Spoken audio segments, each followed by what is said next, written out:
Assalamualaikum warahmatullahi wabarakatuh. Perkenalkan kami dari kelompok 2, kelas mata kuliah Manajemen Pariwisata A305, dengan materi Undang-Undang Pariwisata Indonesia dan Kebijakan Pembangunan Pariwisata Daerah. Sebelumnya, perkenalkan nama saya Sekar Zarifaningrum dengan NIM 43119010354. Perkenalkan, nama saya Tubagus Trimulyana dengan NIM 431190103888. Nama saya Elvira Rahma Putri Riyadi dengan NIM 43119010351. Perkenalkan, nama saya Betari Sekar Kinanti dari Fakultas Ekonomi dan Bisnis Program Studi Manajemen S1. Nama saya Rizky Nawadatul Islami dengan NIM 43119010352. Nama saya Melisa Novianti Sibarani dengan NIM 43119010385. Perkenalkan, nama saya Galeris Hula Esindring dengan NIM 43119010380. Mengapa Undang-Undang Kepariwisataan dibutuhkan? Kecenderungan perkembangan kepariwisataan dunia dari tahun ke tahun menunjukkan perkembangan yang sangat pesat. Hal itu disebabkan antara lain oleh perubahan struktur sosial ekonomi negara di dunia dan semakin banyak orang yang memiliki pendapatan lebih yang semakin tinggi. Kekayaan berupa letak geografis yang strategis, keanekaragaman bahasa dan suku bangsa, keadaan alam, flora dan fauna, peninggalan purbakala, serta peninggalan sejarah, seni dan budaya merupakan sumber daya dan modal untuk meningkatkan kemakmuran dan kesejahteraan bangsa Indonesia, sebagaimana terkandung dalam Pancasila dan dicita-citakan dalam pembukaan Undang-Undang Dasar Negara Republik Indonesia tahun 1945.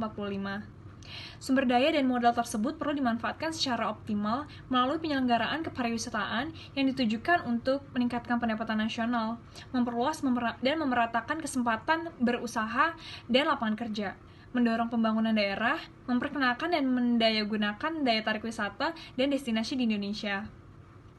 Pembangunan kepariwisataan dikembangkan dengan pendekatan pertumbuhan dan pemerataan ekonomi untuk kesejahteraan rakyat dan pembangunan yang berorientasi pada pengembangan wilayah, bertumpu kepada masyarakat, dan bersifat memberdayakan masyarakat yang mencakupi berbagai aspek, seperti sumber daya manusia, pemasaran, destinasi, ilmu pengetahuan dan teknologi, keterkaitan lintas sektor kerja sama antar negara, pemberdayaan usaha kecil, serta tanggung jawab dalam pemanfaatan sumber kekayaan alam dan budaya. Berdasarkan hal tersebut, melihat potensi yang dimiliki kepariwisataan dalam partisipasi membangun berbagai ruang lingkup masyarakat, dibutuhkan suatu sistem yang mengatur mengenai keberlangsungan kepariwisataan di Indonesia, yang dibentuklah Undang-Undang Pariwisata dalam Undang-Undang Nomor 9 Tahun 1990. Selanjutnya, mengapa Undang-Undang Pariwisata mengalami perubahan? Pembangunan kepariwisataan dapat dijadikan sarana untuk menciptakan kesadaran akan identitas nasional dan kebersamaan dalam keragaman.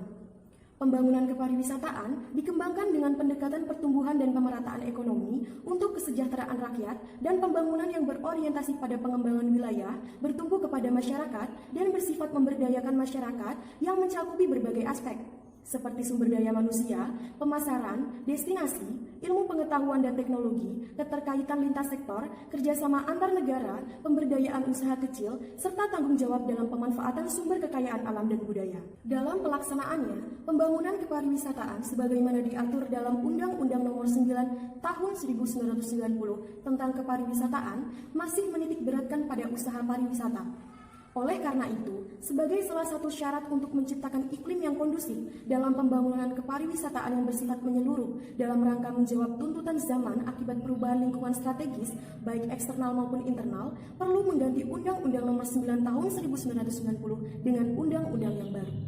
Materi yang diatur dalam undang-undang ini meliputi antara lain yaitu hak dan kewajiban masyarakat, wisatawan, pelaku usaha, pemerintah dan pemerintah daerah, pembangunan kepariwisataan yang komprehensif dan berkelanjutan, koordinasi lintas sektor, pengaturan kawasan strategis, pemberdayaan usaha mikro, kecil dan menengah di dalam dan di sekitar destinasi pariwisata, badan promosi pariwisata, asosiasi kepariwisataan, standarisasi usaha, dan kompetensi pekerja pariwisata, serta pemberdayaan pekerja pariwisata melalui pelatihan sumber daya manusia. Menurut Undang-Undang Nomor 10 Tahun 2009 tentang Kepariwisataan, landasan hukum dasar terdapat pada bab 3, Prinsip Penyelenggaraan Kepariwisataan, yang tercantum dalam pasal 5.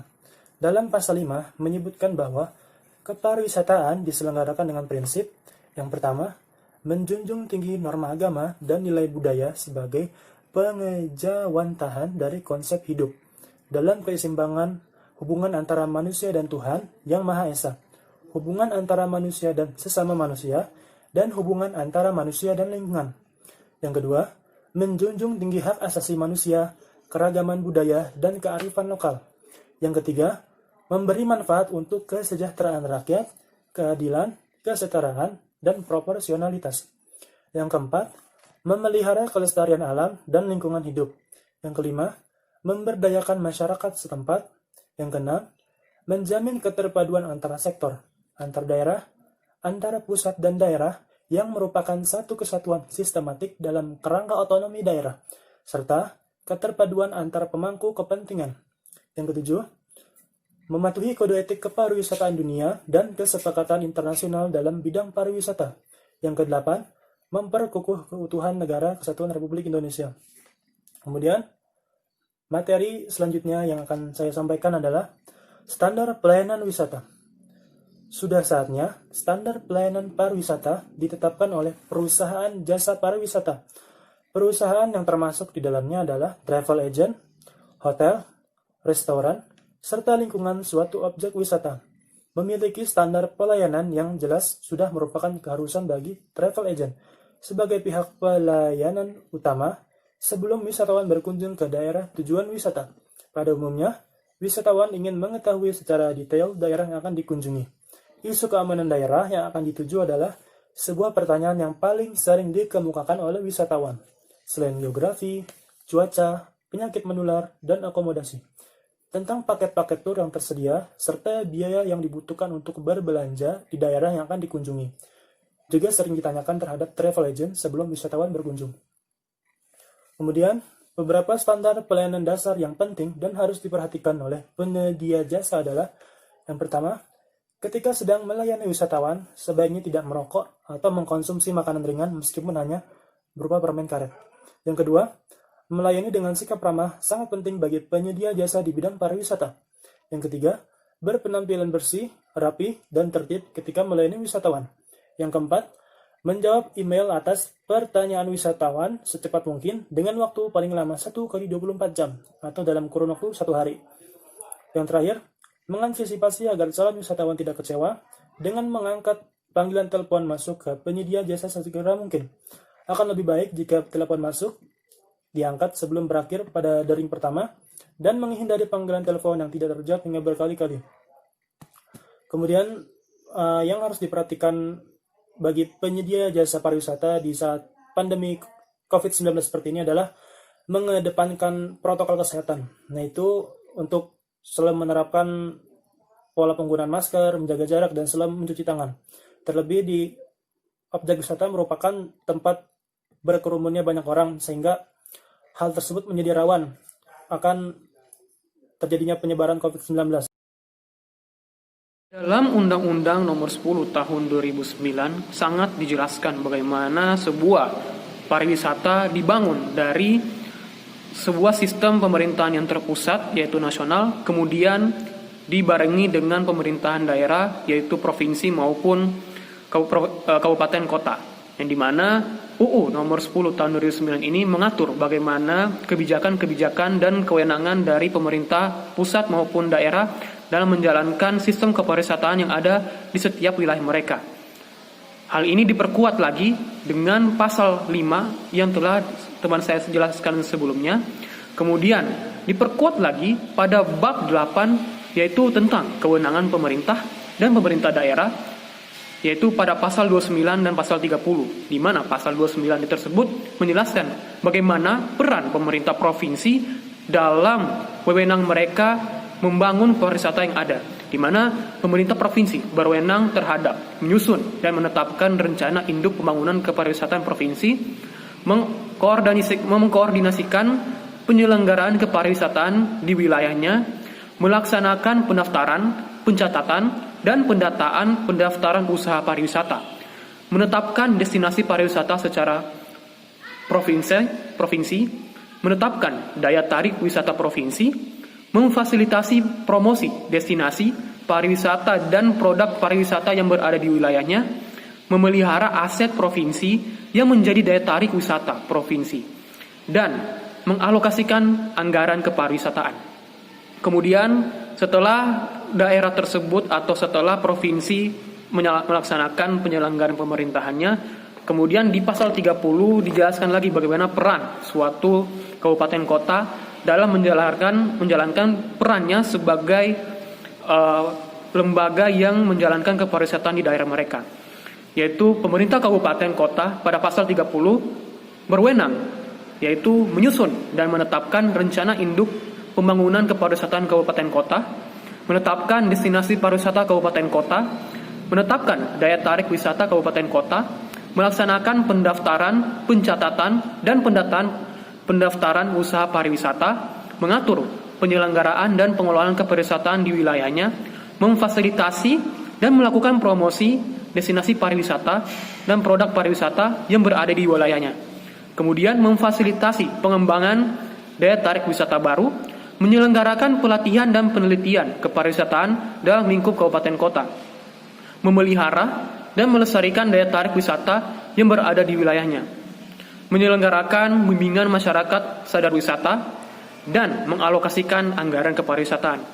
Jika kita lihat secara dalam tentang pasal 29 dan pasal 30 ini, terdapat poin bagaimana mereka berperan sebagai pengalokasian anggaran kepariwisataan, yang dimana anggaran-anggaran ini akan disusun dalam upaya pemerintah provinsi maupun pemerintah daerah, kabupaten kota dalam menyusun kebijakan-kebijakan kepariwisataan yang diikuti berdasarkan strategi-strategi kepariwisataan, yang dimana Kementerian Kepariwisataan menyusun strategi mereka pada tahun 2018 mengikuti kebijakan atau undang-undang yang berlaku pada pasal 7, yaitu pembangunan kepariwisataan itu meliputi industri pariwisata, destinasi pariwisata, pemasaran, dan kelembagaan yang diracik dalam bentuk strategi, yaitu bagaimana menurut mereka suatu daerah atau suatu wilayah dalam membangun kebutuhan mereka atas pariwisata berdasarkan strategi pemasaran,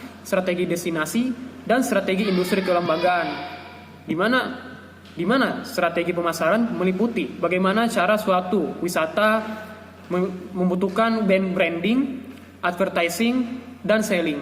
Kemudian bagaimana strategi destinasi membutuhkan bagaimana mereka mengatur atraksi, aksesibilitas, amenitas, dan ancillary. Kemudian pada strategi industri dan kelembagaan, sebuah wisata membutuhkan sebuah SDM yang berlaku, masyarakat, dan industri. Hal ini sesuai dengan strategi Kementerian Pariwisata tahun 2018. Kemudian kebijakan-kebijakan ini akan menuju kepada bagaimana suatu daerah dapat mengelola suatu strategi mereka sehingga dapat mengalokasikan atau memaksimalkan potensi-potensi mereka dalam upaya mereka membangun potensi pariwisata yang dimiliki olehnya. Setelah melihat betapa pentingnya pariwisata di Indonesia, kemudian melihat betapa pentingnya pengambilan kebijakan yang harus dilakukan oleh pemerintah pusat maupun pemerintah daerah, maka kami ingin memberikan berbagai saran atas bagaimana cara suatu daerah mengambil kebijakan-kebijakan dalam pemenuhan strategi-strategi pariwisata yang ada di seluruh daerah Indonesia. Seperti yang kita ketahui, strategi pengelolaan pariwisata meliputi rencana induk pengembangan pariwisata daerah dan penyampaian program atau kegiatan berdasarkan skala prioritas, lalu optimasi, promosi, dan pariwisata. Lalu ada dokumen regulasi atau bebas dari birokrasi yang korup. Lalu ada menjalin kemitraan dengan banyak pihak, serta pengembangan sumber daya manusia pariwisata, mengembangkan potensi daerah melalui research, pengembangan desa budaya atau desa wisata, dan yang terakhir mengembangkan industri kreatif. Seperti yang kita ketahui, di Indonesia banyak sekali pariwisata, namun yang terkenal di mancanegara hanya Bali. Mengapa demikian? Pemerintah tidak fokus untuk melanjutkan pengembangan pengelolaan tersebut. Banyak sekali hasil upaya yang telah dilakukan oleh pemerintah, namun yang terkenal hanya Bali. Pemerintah akan merubah strategi pengelolaan potensi pariwisata berdasarkan skala prioritas. Pasalnya, selama ini anggaran pariwisata tidak difokuskan pada sejumlah daerah prioritas, sehingga dana besar yang digelontorkan pemerintah untuk pengembangan potensi pariwisata tidak optimal. Bahkan hanya Bali yang dikenal oleh wisatawan mancanegara. Pemerintah tidak ingin hanya Bali yang dikenal sebagai tujuan wisata di tanah air. Pemerintah setiap tahun menggelontorkan dana besar untuk pariwisata, tetapi anehnya hanya Bali yang dikenal. Lalu apa saja sih yang bisa kita lakukan untuk rencana pengelolaan pariwisata tersebut? Adapun ruang lingkup pedoman pengelolaan, yaitu pengelolaan destinasi pariwisata berkelanjutan, lalu pemanfaatan ekonomi untuk masyarakat lokal, pelestarian budaya bagi masyarakat dan pengunjung, dan yang terakhir adalah pelestarian lingkungan. Dampak positif pengelolaan pariwisata daerah yaitu 1. Pendapatan asli daerah meningkat. 2. Pemerataan kesejahteraan masyarakat berbasis kinerja. 3. Meningkatkan kualitas hidup negara. 4. Mendorong daya kreativitas seni warga. 5. Menghilangkan shock kultur untuk membangun saling pengertian antar warga, suku, dan bangsa. Dan yang keenam, mewujudkan sila kedua Pancasila. Lalu, apa yang dapat dilakukan oleh perguruan tinggi, khususnya perguruan tinggi pariwisata, dalam mengembangkan destinasi wisata? Sebagai perguruan tinggi, seluruh sivitas akademik memiliki kewajiban untuk melaksanakan tridharma perguruan tinggi. Oleh karena itu, peran lembaga pendidikan pariwisata ada 3, yaitu yang pertama, pendidikan dan pengajaran, berkaitan dengan kemitraan dan Pemda. Perguruan tinggi dapat melakukan pelatihan dan pengembangan sumber daya manusia perhotelan atau pariwisata, baik di dalam kampus atau mengundang masyarakat untuk dilatih kepariwisataannya maupun di luar kampus, menjadi instruktur pelatihan yang diadakan oleh instansi terkait. Yang kedua, penelitian dan pengembangan, berkaitan dengan kemitraan dan Pemda. Hasil-hasil penelitian atau uji coba yang dilakukan diharapkan mampu diimplementasikan untuk pengembangan pariwisata daerah. Perguruan tinggi juga harus terbuka dalam melakukan penelitian yang terkait dengan blueprint atau pengembangan pariwisata daerah, misalnya dalam bentuk RIPPDA atau RIPDA. Yang ketiga, pengabdian kepada masyarakat. Sivitas akademik juga memiliki kewajiban untuk terlibat dalam kegiatan-kegiatan kemasyarakatan, terutama yang terkait dalam bidang keahlian masing-masing dosen, termasuk juga kegiatan-kegiatan kemasyarakatan yang diadakan Pemda, misalnya Adikarya Award. Hambatan dalam pengelolaan pariwisata. 1. Master Plan pengembangan pariwisata sebagai acuan dalam perencanaan kepariwisataan. 2. Anggaran pembangunan di daerah minim. Yang ketiga, promosi yang minim. Yang keempat, partisipasi masyarakat kurang. Yang kelima, sinergi antara determen pemerintah yang kurang. Yang keenam, jabatan kepala dinas pariwisata yang merupakan karir, bukan profesionalisme. Yang ketujuh, perilaku pejabat yang manipulatif dan koruptif. 8. Kualitas SDM pariwisata daerah yang sangat rendah. Dan kesimpulan dari PowerPoint Undang-Undang Kepariwisataan dan Kebijakan Pembangunan Pariwisata Daerah adalah dalam memastikan kepariwisataan di Indonesia dapat berfungsi sebagai pertumbuhan dan pemerataan ekonomi untuk kesejahteraan rakyat dan mewujudkan cita-cita bangsa, dibutuhkan suatu sistem yang dapat memberikan kejelasan arah pembangunan pariwisata baik secara terpusat maupun secara khusus di setiap daerah. Berdasarkan hal tersebut, Undang-Undang Kepariwisataan diharapkan dapat menjadi sistem dapat membantu arah kebijakan pariwisata dan membentuk strategi wisata yang dapat membangun potensi wisata di seluruh Indonesia.